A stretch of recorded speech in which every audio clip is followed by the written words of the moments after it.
Hello, everyone. You are welcome to another fresh episode of Hot Topics with Piuche Teba and Folusho Fakoya. It's always a pleasure to address some of those concerns that you have as singers and you can bring up during choir rehearsal.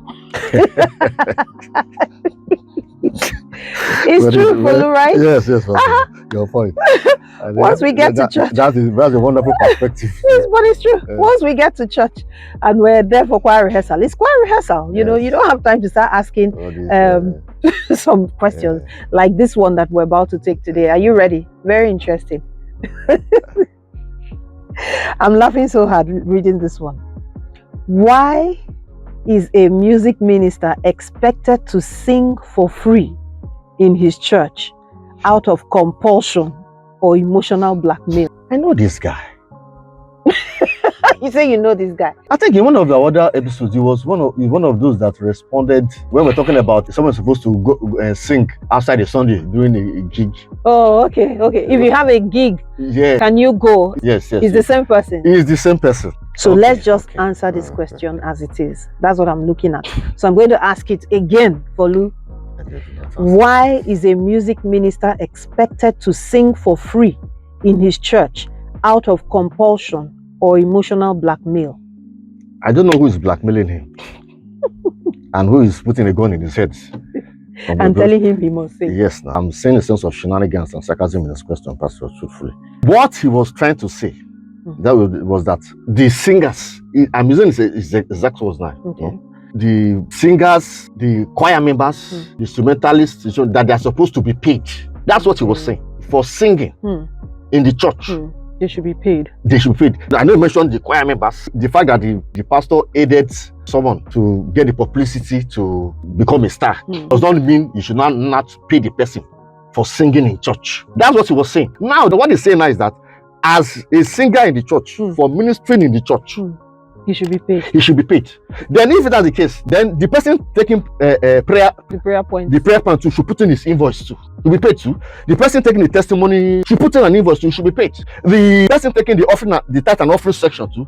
In fact, everybody in the church should every official should be paid. Okay, so let me say, you know, Folusho has a way of answering questions. So let me also, chip in on this. Now, if you're a singer in church, whether you sing in your choir or you sing as a solo act, whatever, and you're expecting to be paid when you sing in your church, my question to you would be, where is your service to God? Every one of us as Christians should belong to a local assembly. As a member of your family, now I'm using this as an example, as a member of your family, there are responsibilities that you're expected to carry out as a member of your family. If you're living with your father, you're living with your mother, you're a member of a household. You can't wake up every morning and just take off. Nothing binding, nothing holding you, no responsibilities whatsoever. You will be termed irresponsible. So it's the same thing in the house of God. We all fulfill different roles. I'm breaking it down for you so you understand it. We all fulfill different roles. Some are in the choir, some are ushers, some are royal guards, marshals, some are decorators, that means they decorate the stage, some are venue managers. All this is service to God. Some of them have decided they are going to be the ones just interceding, praying. So my question to you will be, where is your service in the house of God? If you were thinking that because you sing in your church, your pastor should pay you, where is your service to God? Everything is not money. There are blessings that are beyond financial rewards. Praise you, Lord. Yeah. I praise you, Lord. Oh, I praise you, Lord.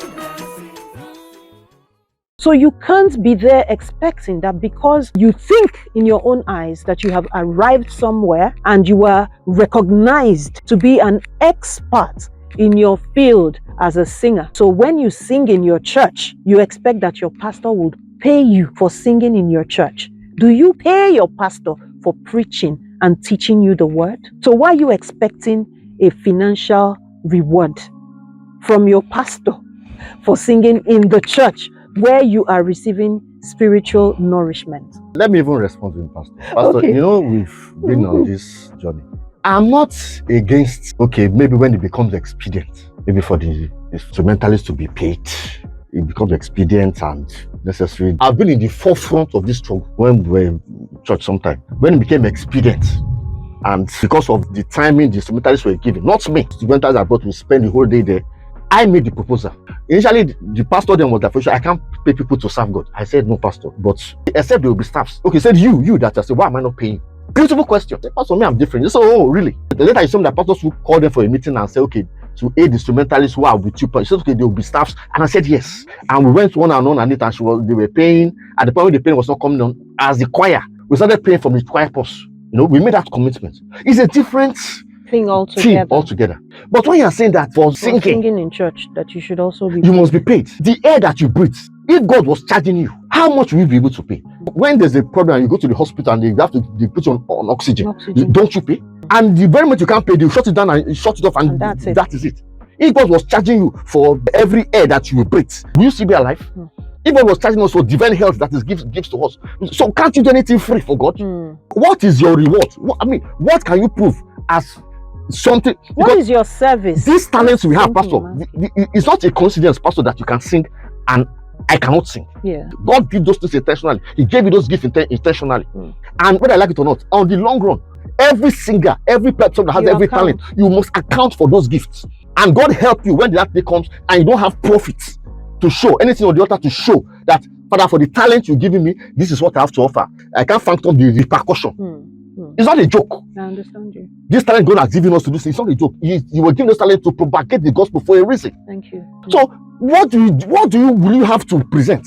If they have to pay you for everything. There are people that do these things free of charge and they're not regretting. They are not regretting. Because there is more to life than financial reward. Yes. We're not saying that financial reward is bad, but we're saying that there is more to life. So don't base your whole success on the financial reward by using your gifts in your own local assembly. That's even what is getting my attention. That this person is talking about his own local assembly. That's what I'm saying. And then he's feeling that he's being blackmailed or made to sing under compulsion. It's amazing. That's the wrong mindset to have. No. So we're really hoping, really that by the time you're done watching this episode, there will be a rethink. You will take some time to really assess, your work with God and be sure that you're still in line, with what God has asked you to do. This is beyond rethink. This person needs deliverance, Pastor. All right then. Thank you very much. I hope you understand what I'm saying. Yes. What he means is that you need deliverance from that way of thinking. Yes. All right. Seriously. So come up hither. There's a higher way to serve God and get the rewards that you actually desire. Thank you very much for the questions. Keep them coming, and we would always try, by the help of the Holy Spirit, to address your concerns. And until we come again, I will say, keep being inspired. Follow what you want to say. Nobody works for God and loses. Oh, that's nice. Nobody works for God and loses. Thank you very much. See you in another episode. Bye. Bye.